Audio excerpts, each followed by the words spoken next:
오늘 우리에게 주신 하나님 말씀 창세기 37장 18절부터 20절까지 말씀 보도록 합니다.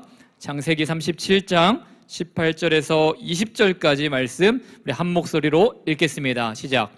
요셉이 그들에게 가까이 오기 전에 그들이 요셉을 멀리서 보고 죽이기를 꾀하여 서로 이르되 꿈꾸는 자가 오는도다. 자, 그를 죽여 한 구덩이에 던지고 우리가 말하기를 악한 짐승이 그를 잡아먹었다 하자. 그의 꿈이 어떻게 되는지를 우리가 볼 것이니라 하는지라. 아멘. 하늘을 바라볼 겨를도 없이 살다가, 아까 우리 특별 찬양에 그런 가사가 나왔던 것 같아요. 행복한 느낌을 느끼지도 못하고 살다가, 이런 가사가 있었는데 정말 그런 것 같습니다. 우리가 참으로 믿음의 사람이기는 하나 이 땅 가운데서의 삶을 살다 보니까 정말로 하늘을 바라보지도 못하고 수많은 시간들을 보내기도 하고 하나님이 주시는 기쁨과 행복을 전혀 누리지 못하고 살아갈 때가 얼마나 많습니까? 그런 분들은 모두 청년모수련회에 초대합니다. 아멘 아닌가요? 우리 임마누엘 찬양팀은 저희 청년들과 한 공동체잖아요. 여러분들도 오셨으면 좋겠습니다. 아멘. 감사합니다. 우리는 앞선 두 번의 시간을 통해서 이 비전의 말씀을 제가 계속하고 있는데요. 첫 번째는 이런 것이었습니다.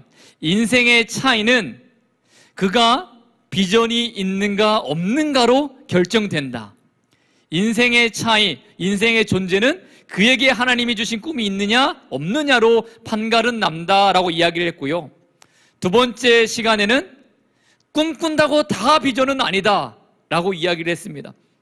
반드시 이 꿈이라는 것은 하나님이 주신 그림이어야 된다라고 이야기를 했어요. 그리고 오늘 세 번째 시간, 비전과 실현에 관한 이야기입니다. 그래서 제목을 비전과 실현이라고 정했지만 조금 더 길게 말하면 이것입니다. 비전은 실현을 통해서 이루어집니다. 우리가 원하지 않는 그 고난, 아픔, 그 시련이 오히려 믿음의 사람들에게 하나님이 주신 꿈을 비전으로 성취할 수 있는 기회가 된다, 축복이 된다라는 것입니다.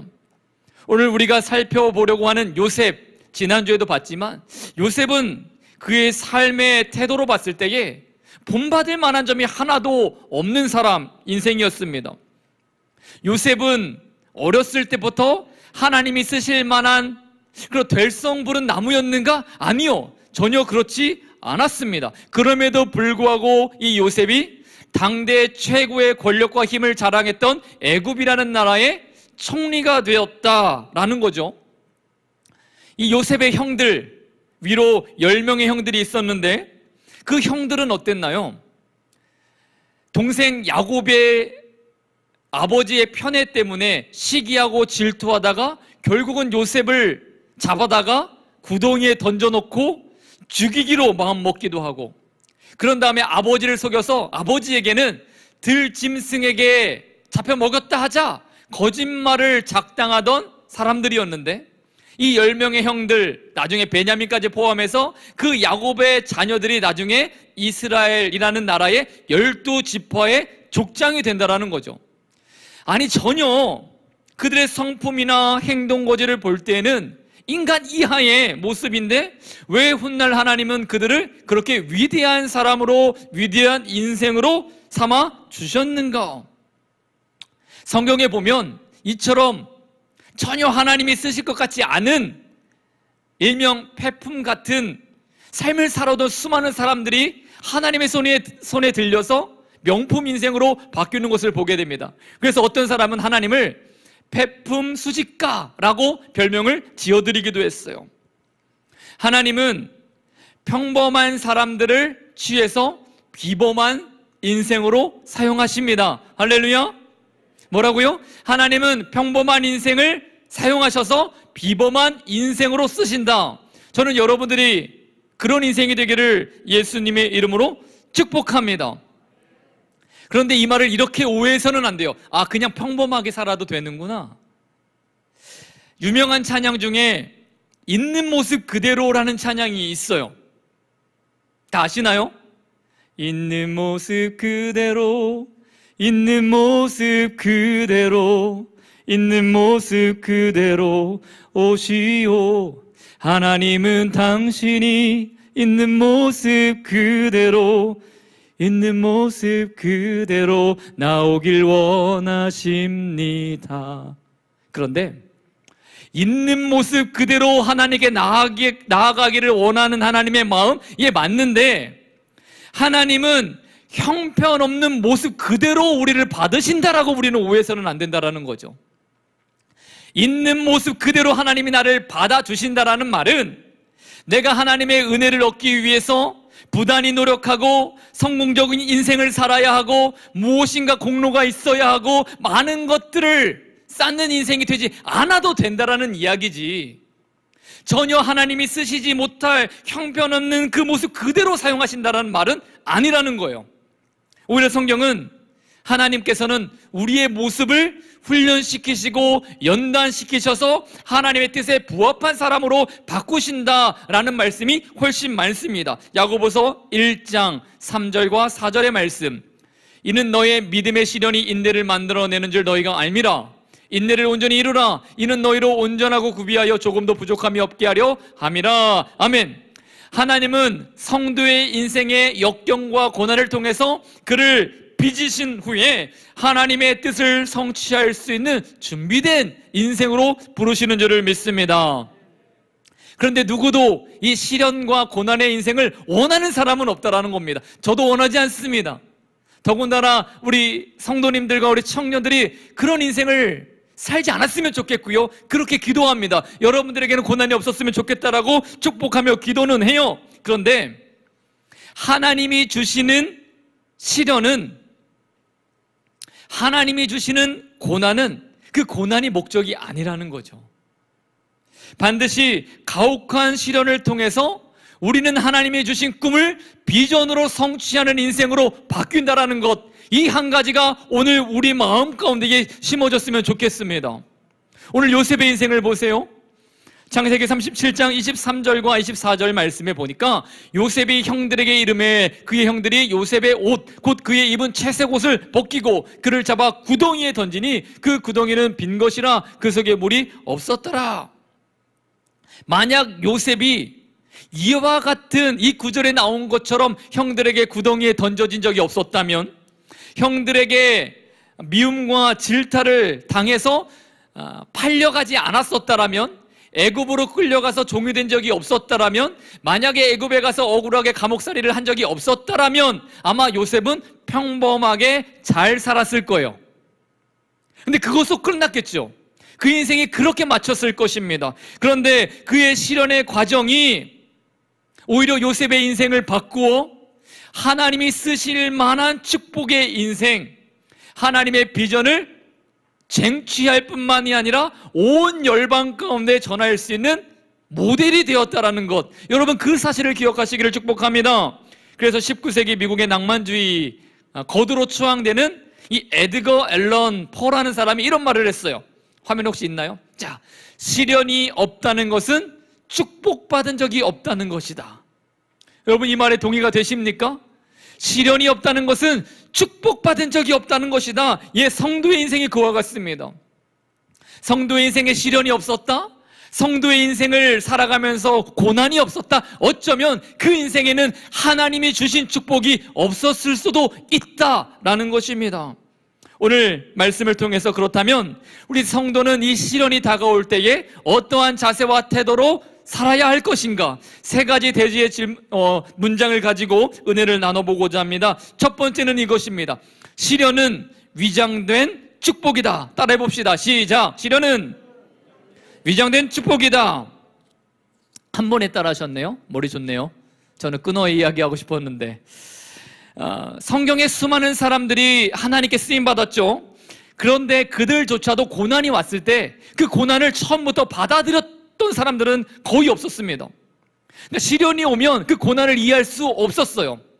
욥, 당대의 의인이라고 불렸던 욥, 하나님께서 욥에게 알 수 없는 고난을 허락하시고 그의 인생 가운데에 견딜 수 없는 수많은 시련들이 몰아붙였을 때에 욥이 그 이유를 알 수 없는 고난 앞에서 믿음을 고백하지 못했다라는 겁니다.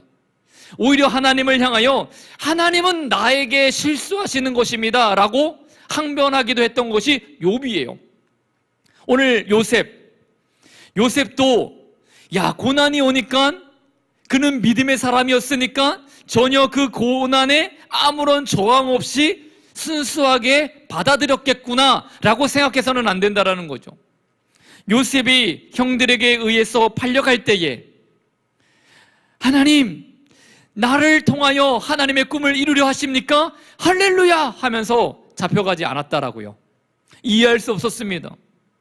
도저히 자신의 삶에 닥쳐오는 그 시련을요 견디기 힘들었습니다. 그래서 시편 105편 17절과 18절에 보면 이런 말씀이 나옵니다.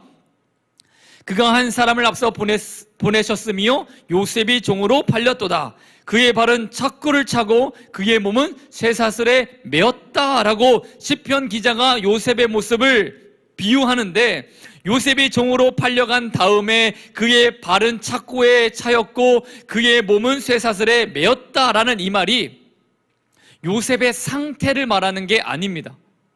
그러니까 요셉이 정말로 발에 이렇게 착고가 차였고 온몸이 쇠사슬에 묶여서 감옥에 갇혔다라는 상태를 의미하는 것이 아니라, 이 시편 기자가 하고 싶은 말은 요셉의 정신적인 심리적인 모습이었어요. 그래서 이 말을 좀 더 구체적으로 잘 이해하려면 NASB라는 New American Standard 버전으로 보면 이렇게 나와요. He himself was laid in irons. 자, 이 말 알겠죠? 요셉이 그가 스스로 쇠사슬을 몸에 둘둘 감았다라는 뜻입니다. 이게 뭐 어떤 표현이에요? 이 쇠사슬에 매었다라는 말이 스스로 쇠사슬에 묶여서 내 생명을 끊고 싶을 만큼 상당한 고통이었다라는 겁니다. 내가 쇠사슬에 내 스스로 몸을 묶어서 내 인생을 자포자기한 상태로 내던지고 싶은 요셉의 마음이었다라는 이야기죠. 그러니까 하나님이 요셉에게 시련을 줬을 때에 요셉이 나는 괜찮아, 나는 비전의 사람이니까, 나는 꿈의 사람이니까, 나는 믿음의 사람이니까 이 시련 괜찮아 라고 한 것이 아니라는 겁니다. 쇠사슬에 매였다라는 말을 원어로 보면 이런 뜻이 돼요. 혼이 꿰뚫렸다, 혼을 꿰뚫었다, 이런 뜻이 됩니다. 지금 요셉의 심리 상태가 어땠다고요? 이 고난 때문에 혼이 나갈 정도로, 쉽게 말하면 정신 이상자가 될 것 같은, 정신 분열을 일으킬 것 같은 그런 상태였다라고 이야기를 하는 겁니다. 얼마나 고통스러웠을까요? 요셉은 자신이 겪고 있는 그 고난을 이해할 수 없었고 공감할 수도 없었습니다. 요셉은 어쩌면 그렇게 포로로, 노예로 끌려가면서 또 자신을 팔아넘겼던 형들을 증오하면서 이를 갈면서 하나님을 향하여 절망의 목소리, 저주의 이야기를 하지 않았을까요? 오늘 우리는 요셉의 꿈이 어떤 것을 의미하는지 우리는 알고 있어요. 요셉이 몰랐습니다. 자, 오늘 우리 인생 가운데의 성도님들 중에, 우리 청년들 중에 내가 도저히 이해할 수 없는 어떤 고난이, 시련이, 지금 어려움이 있으십니까? 이해할 수 없어요. 지금 다 이해할 수 없습니다. 그것이 당연한 반응이라는 거예요. 그런데 분명한 것 한 가지, 성경을 통하여 우리의 감정으로는 알 수 없지만 믿음의 눈을 열고 약속의 말씀이신 하나님의 그 성경을 보고 알 수 있는 것은, 시련은 위장된 축복이라는 것입니다. 여러분들에게 닥쳐진 그 시련은 하나님이 예비하신 위장된, 감추어진 축복이라는 것입니다. 오늘 20절 말씀을 볼게요. 자, 그를 죽여 한 구덩이에 던지고 우리가 말하기를 악한 짐승이 그를 잡아먹었다 하자. 그의 꿈이 어떻게 되는지를 우리가 볼 것이니라 하는지라. 자, 잠깐만 놔둬보세요, 화면. 네, 형들이 요셉을 구덩이에 던져 넣은 다음에 아버지에게는 짐승을 뜯겨 먹어 죽였다고 하자라고 말하면서 이렇게 자기들끼리 수군덕거립니다. 자, 이제 요셉의 그 꿈이 어떻게 되는지 지켜보자, 이렇게 이야기를 해요. 형들이 지금 뭐라고 말하고 있는 겁니까? 하나님이 주신 꿈이라고? 한번 이루어지는지 볼까? 조롱하는 겁니다. 조롱. 고난을 통해서 놀라운 하나님의 역사가 이루어질 것을 모르는 사람들의 반응, 요셉을 죽도록 내버려 둔 다음에 하나님의 꿈 따위 무시하는 형들의 태도. 다시 한번 말씀드립니다. 우리 인생에 이해할 수 없는 어려움이 와요. 지난 분도 있고 지금 겪고 있는 분도 있습니다. 요셉이 그랬듯 우리도 이해할 수 없지만 믿음의 눈을 열어서 그 고난을 통하여 나에게 축복의 미래를 열어주고자 하시는 하나님의 은혜를 경험하는 우리 모든 주일 오후 예배를 드리는, 우리 현장에서 예배를 드리며 온라인으로 예배 드리는 모든 우리 성도님들에게 그 축복이 임하기를 예수님의 이름으로 축원합니다. 아멘. 자, 한 발 더 나아가서 시련이 우리 인생에 찾아올 때 우리는 어떻게 해야 될까? 두 번째는 이것입니다. 시련 속에 감춰진 하나님의 도움을 보라는 겁니다. 시련 속에 감춰진 하나님의 그 손, 도움의 그 손을 바라보라. 저도 시련을 당할 때마다 묵상하는 구절이 하나 있는데요. 고린도전서 10장 13절 말씀입니다. 사람이 감당할 시험 밖에는 너희가 당한 것이 없나니 오직 하나님은 미쁘사 너희가 감당하지 못할 시험 당함을 허락하지 아니하시고 시험 당할 즈음에 또한 피할 길을 내사 너희로 능히 감당하게 하시느니라. 아멘. 우리는 참 연약하기 짝이 없죠. 그 시련을 이길 만한 능력이 우리에게는 없습니다. 그런데 하나님 뭐라고 말씀하셨어요? 너희가, 우리 성도들에게 감당하지 못할 만한 시험도 주시지 않을 뿐더러 만약에 우리가 견딜 수 없는 넘어질 것 같은 상황이 올 때에는 어떻게 해주시겠다? 피할 길을 내주시겠다라고 말씀합니다. 피할 길, 하나님의 도움의 손길, 하나님이 인도하시는 보이지 않는 그 손을 주시겠다라고 약속하는 겁니다. 아까 제가 서두에도 이야기했는데 하나님이 고난을 주십니다. 그런데 그 고난이 목적이 아니라고요. 그 고난의 시간을 통해서 하나님이 피할 길을 예비하시고 우리를 훈련시킨 후에 하나님이 우리를 비전의 사람으로 갖추어 가게 하시는 줄을 믿습니다.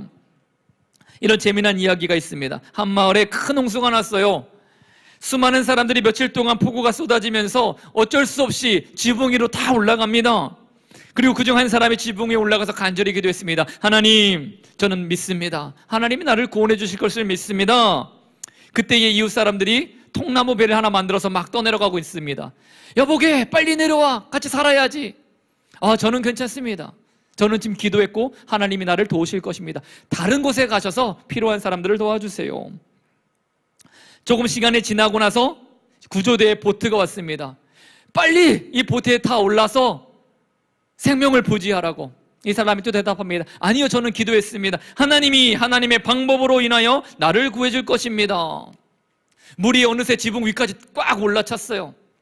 그때에 헬기가, 구조대 헬기가 와서 밧줄을 내리고 타라고 말합니다. 이 사람은 이번에도 이렇게 대답합니다. 아니요, 하나님께 저는 기도했다니까요. 하나님의 방법으로 저는 도움을 받을 것입니다.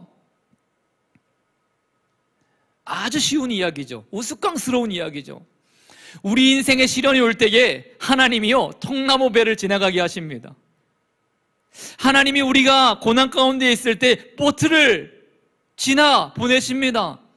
우리 인생에 정말로 위기가 오면 하나님께서 구주 헬기를 보내주셔서 밧줄을 내려주세요.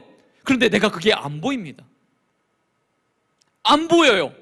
내 눈이 어두워, 영적으로 어두워, 영적으로 교만하여서 하나님이 주시는 그 도움의 손길이 보이지 않는다. 너무나 안타까운 것 아니겠습니까?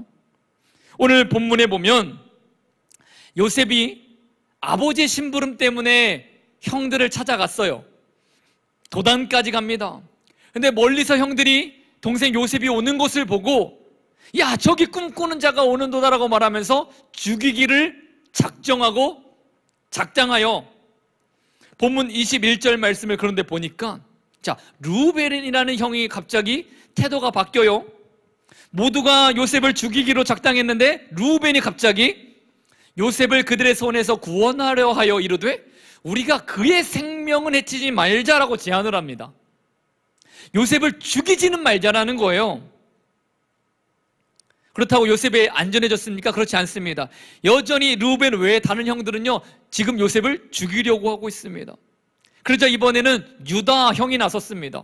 26절과 27절, 유다가 자기 형제들에게 이르되 우리가 우리 동생을 죽이고 그의 패를 덮어둔들 무엇이 유익할까? 자, 그를 이스마엘 사람들에게 팔고 그에게 우리 손은 대지 말자. 그는 우리의 동생이요 우리의 혈육이니라 하며 그의 형제들이 이때 이제 청종하였더라라고 성경은 말합니다. 유다가 요셉을 살려주고 차라리 이스마엘 사람들에게 팔아서 돈을 취하자라고 말했을 때에 형제들이 그건 괜찮은데 라고 동조하기 시작했다라는 거죠. 자, 그런데 보세요. 르우벤도 형 유다도 원래는 요셉을 죽이기로 공모했던 사람입니다. 그런데 갑자기 왜 그들의 생각과 태도가 바뀌었을까요? 적극적으로 살려준다라는 건 아니었잖아요.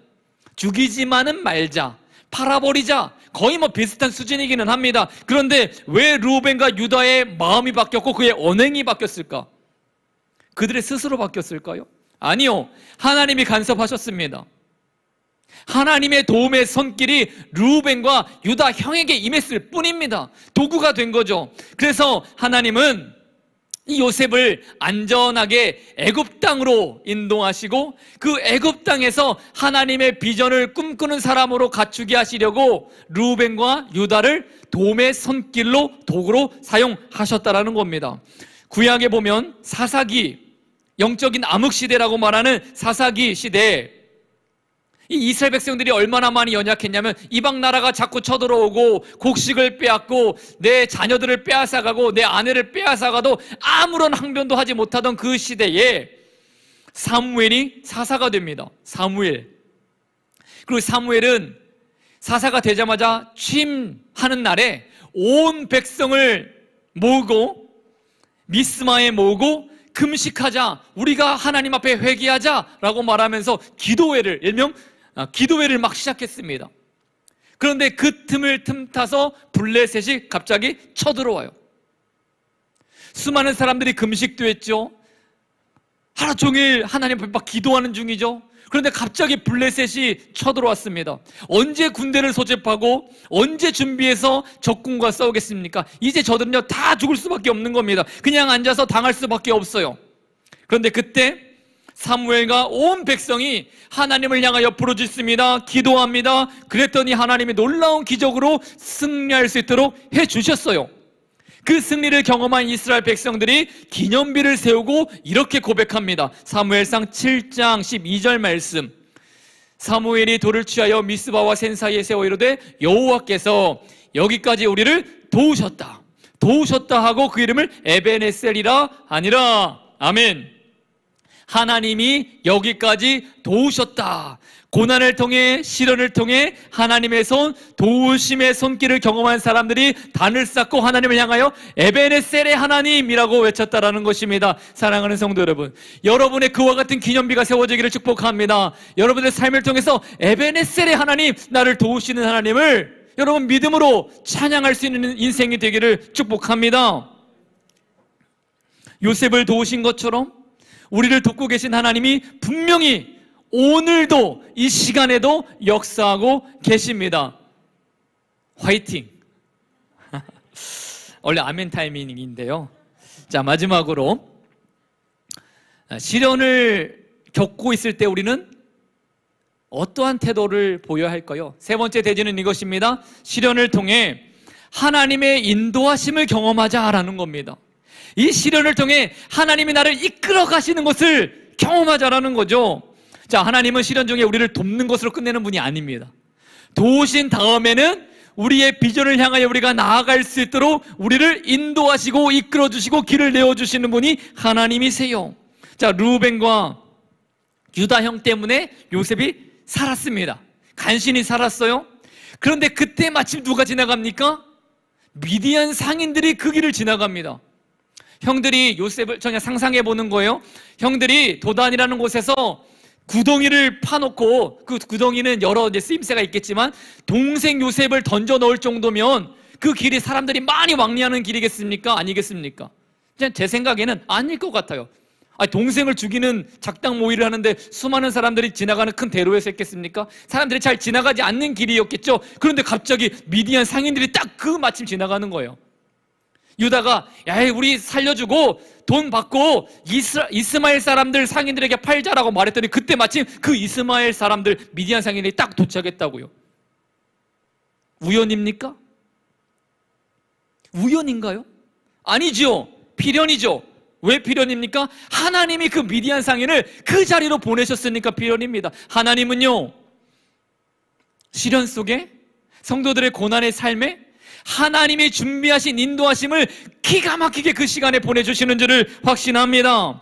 잠언 16장 9절 말씀을 우리 한 목소리로 읽습니다. 시작! 사람이 마음으로 자기의 길을 계획할지라도 그의 걸음을 인도하시는 이는 여호와시니라. 할렐루야. 우리가 계획하고 우리가 준비하고 우리의 삶을 살아가는 것처럼 보이지만 우리 걸음을 인도하시는 분은 하나님이시다. 아멘. 형들이 요셉을 판 것처럼 보여요? 형들이 요셉을 구덩이에 넣은 것처럼 보여요? 형들이 요셉을 팔아넘긴 것처럼 보여요? 아니라고요. 하나님의 인도하심이었습니다. 하나님께서 그렇게 만들어 주셨습니다. 사도행전 16장에 보면 이런 이야기가 기록됩니다. 바울 일행이 빌립보에 이르러 귀신 들린 채 점을 치는 한 여종을 만나게 됩니다. 바울이 그 여종을 너무나 딱하게 생각해서 예수의 이름으로 그 귀신을 내어 쫓아줬습니다. 그런데 여기서 문제가 발생하죠. 그 여종의 주인이 그리고 그 마을 사람들이 이 바울 일행을 고소합니다. 고소의 제목이 무엇입니까? 마을을 소동하게 만들었다. 그리고 막대한 손해를 입혔다. 이 귀신이 들려서 점을 치면서 사람들에게 돈을 벌게 만들었던 그 여종이 귀신이 나가니까 더 이상 점을 못 치는 겁니다. 주인이 그것을 보고 이 바울 일행이 나에게 막대한 손해를 끼쳤으니 관원한테 넘겨버렸어요. 고소했습니다. 근데 판결이 어떻게 나요? 맞다. 이 사람은 이 종의 주인에게 막대한 경제적 손해를 끼쳤으니 감옥에 투옥시킨다. 그렇게 결정했던 것입니다. 옳은 일을 한 사람, 한 사람의 생명과 그 인격을 존중해 예수 그리스도 이름으로 놀라운 기적을 일으켰던 바울 일행이 세상의 관점을 가지고 돈과 탐욕과 명예를 따라가는 사람들에게 고소를 당해서 감옥에 갇혔다라는 거죠. 그래서 바울과 실라가 억울하게 감옥에 갇힙니다. 여러분, 억울해요? 안 억울해요? 너무 억울하죠. 그런데 그 밤에 억울한 심통한 마음으로 바울 일행이 감옥에 있었던 것이 아니라 밤새도록 감옥 안에서도 하나님을 감사하며 찬양하였더라 라고 성경은 기록합니다. 억울한 게 아니라 감사하고 찬양이 가득 나왔다라는 겁니다. 그랬더니 갑자기 옥문이 흔들리면서 문이 열려버렸어요. 바울 일행이 안전하게 자유의 몸이 됩니다. 여기서 등장하는 사람이 누군가요?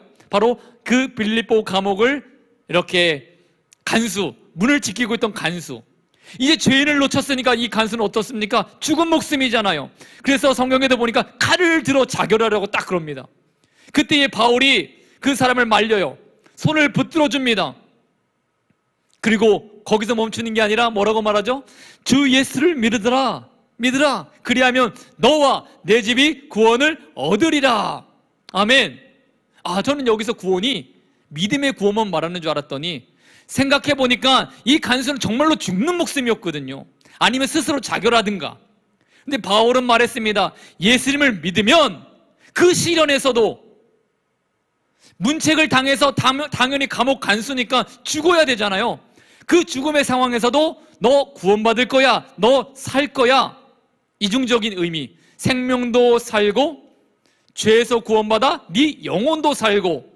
그 축복의 말씀을 이 간수가 그대로 믿음으로 받아들여서 바울 일행을 집으로 데려갔습니다. 성경에 뭐라고 기록되죠? 그날 밤에 그 집이, 그 온 가족이 구원을 얻었다라고 성경은 기록합니다. 시련이 하나님의 인도하심을 경험하니까 축복이 되었습니다. 고난이 하나님의 인도하심을 경험하니까 놀라운 구원의 역사가 이루어졌습니다. 할렐루야. 야고보서 1장 3절은 말합니다. 이는 너희 믿음의 시련이 인내를 만들어내는 줄 너희가 알미라. 시련은 인내를 만들어냅니다. 인내. 그런데 인내가 그냥 끝나는 것이 아니라 로마서 5장 4절에 보니까 그 인내는 연단, 시련을 통해서 그 연단으로 말미암아 뭐가 된다고요? 그 인내가 소망을 이루는 삶이 된다라고 성경은 말하고 있습니다. 우리 삶에 시련이 오니까 믿음으로 우리가 인내하였고 그 인내가 하나님이 주신 비전을 이룰 수 있는 사람의 삶으로, 소망에 넘치는 삶으로 우리를 바꿔주신다라고 성경은 말하고 있는 것입니다. 요셉은요, 혹독한 시련을 겪었어요. 그러나 그 시련이 요셉의 인생으로 하여금 하나님이 쓰시는 사람, 비전의 사람. 형들은 요셉을 향해 뭐라고 말했다고요? 구덩이에 던지면서 그의 꿈이 이루어지는지 내가 보리라. 하나님께서도 요셉에게 말씀하는 것 같습니다. 내가 너의 꿈을 이루어 주리라. 말씀을 맺습니다. 한비아 씨가 이게 시 한 편을 썼는데 제목이 그건 사랑이었네라는 짤막한 시인데 그 시 한 편을 읽어드리겠습니다. 집중해 보세요. 천길 벼랑 끝 100m 전 하나님이 날 밀어내신다. 나를 긴장시키려고 그러시나? 10m 전 계속 밀어내신다. 에이, 이제 곧 그만두시겠지. 1m 전 더 나아갈 데도 없는데 설마 정말로 계속 미시는 건 아니겠지? 벼랑 끝 아니야. 하나님이 설마 나를 벼랑 아래로 떨어뜨릴 리가 없어. 내가 어떻게 살아왔는지 어떤 노력을 했는지 하나님 다 아시니까. 그런데 하나님이 밀어버렸어요. 하나님은 벼랑 끝자락에 간신히 서 있는 나를 아래로 밀어내셨다. 점점점점. 그때야 알았다. 나에게 날개가 있다는 것을. 하나님은 때로는 우리를 절벽의 코너로 우리 인생을 몰아 넣으시는 것처럼 보일 때가 있어요. 하나님, 내가 지금껏 얼마나 수많은 노력을 했는데요, 다 이룰 수 없습니다 라고 발버둥 치게 되어 있습니다. 우리는 그렇습니다. 100m 여유가 있을 때는 조금, 10m 조급해지기 시작하면 하나님을 향하여 항변하기도 합니다. 1m가 남으면 주님 그건 아니지 않습니까? 라고 말할 수도 있고, 벼랑 끝에 섰을 때는 하나님을 향하여 손가락질도 할 수 있겠죠. 그런데 하나님은 나를 미십니다. 시련의 그 구덩이로 우리를 미셨습니다. 절벽으로 내밀어 몰아 넣으셨습니다. 그때 우리가 뭘 경험할 수 있다고요? 아하, 나에게 날개가 있었구나. 내가 비전의 사람이었구나. 하나님이 주신 꿈을 나는 이루는 사람이었구나를 경험하게 된다는 것입니다. 사랑하는 청년들과 우리 성도 여러분, 시련은 위장된 하나님의 축복입니다. 시련은 하나님의 도움이 감추어져 있는 영역입니다. 시련은 하나님의 온전한 인도하심을 경험하는 축복의 길이 되는 줄을 믿습니다. 우리 같이 이 시간 내게 허락하신 시련을 통해 나는 찬양 하나님께 올려드리고 우리 한 5분 정도 기도하는 시간을 좀 가지려고 하는데요, 시련이 우리를 더욱 강하게 합니다.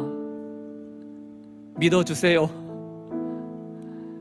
믿어지면 좋겠습니다. 또 내가 그렇게 믿겠노라 결심했으면 좋겠습니다. 준비됐으면 같이 한번 찬양하겠습니다.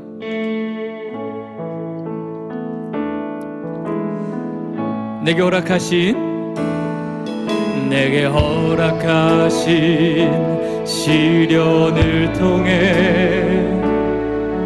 나의 믿음 더욱 강하게 자라나고 험한 산과 골짜기 지나는 동안 주께 더 가까이 나를 이끄시네. 내가 겪는 시험이 어렵고 힘겨워도 내 주님보다 크지 않네. 내 앞에 바다가 갈라지지 않으면 주가 나로 바다 위 걷게 하고 나는 믿네 주의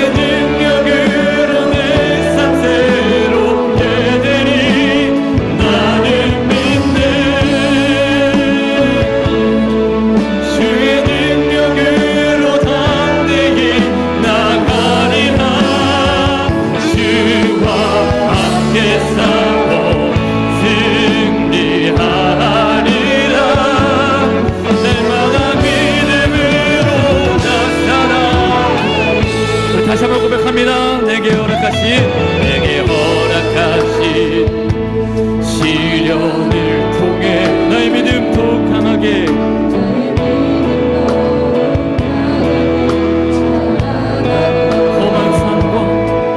험한 산과 골짜기 지나는 동안 주께 더 가까이 나를 내가 겪는 시험이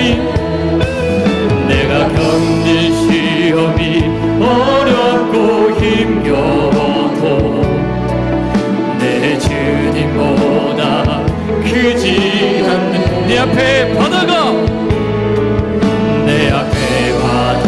갈라지지 않으면 주님은 우리의 방법이 아니라 주님의 방법으로 일하십니다. 할렐루야.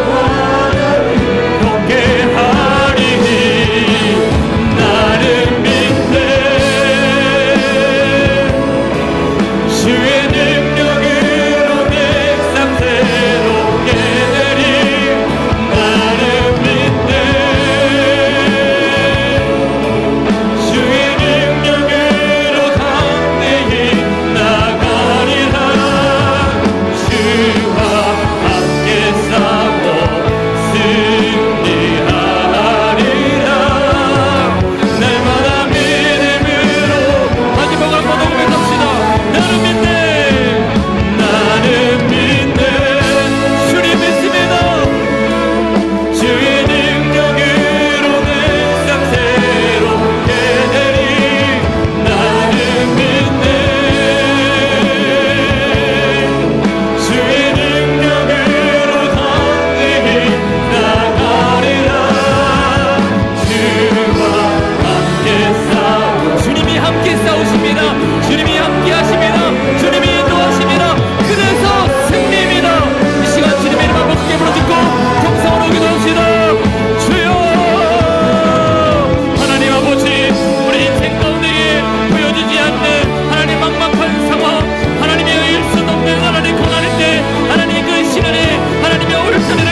아버지 하나님, 우리 인생 가운데에 주님은 나를 끝까지 인도하시는데 내가 벼랑 끝 하나님 그곳에서 믿음을 고백하지 못할 때 얼마나 많았습니까? 하나님, 우리에게는 꿈이 있습니다. 우리에게는 비전이 있습니다. 예, 우리에게는 날개가 있습니다. 주님이 나를 인내를 통하여 그 인내가 하나님 우리를 소망으로 인도하였던 것처럼 우리 하나님 청년들과 우리 성도 하나님의 원하는 모든 인생의 그 시련을 통해 극복하고 놀라운 믿음의 인생이요 꿈의 사람이요 비전의 인생의 사람이 될 수 있는 놀라운 축복을 허락하여 주시옵소서. 하나님, 우리는 너무나 이해할 수 없는 이 시련의 때에, 하나님 견디기 힘들 것 같은 이 고난의 때에, 말할 수 없는 아픔을 가지고 시련을 겪고 있는 이 상황의 때에